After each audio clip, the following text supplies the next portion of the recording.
alin ba talaga ang mas malaking problema ng mga negosyante? Yung management natin sa tao o yung Okay. management natin sa mindset natin bilang may-ari?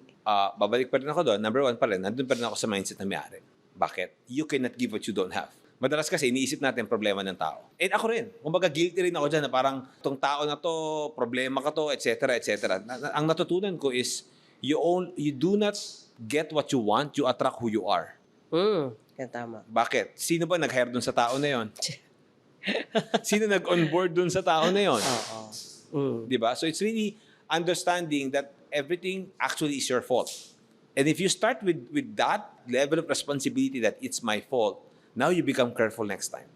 Now you learn na parang papaano ko ba to. Kasi madalas, sa sobrang daming natin ginagawa bilang negosyante, ang gusto na lang natin mangyari is, let's just throw money into the problem.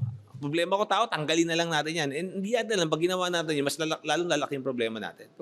So, pero the problem is really your mindset as a business owner. Kasi pag nabago yung mindset mo as a business owner, you'll see each problem as an opportunity. For example, if there's a people problem in your company, it's a sign that there's a problem in your culture. Kasi niniwala ko that kumikita tayo ng profit when we solve problems. Kumikita tayo ng profit if there's less input, more output. Bakit may mga tao, pag sa akin nagtrabaho, ang output nila level 8, bakit sa iba nagtrabaho, ang output nila level 4? It's the environment you create so people could be the best that they can.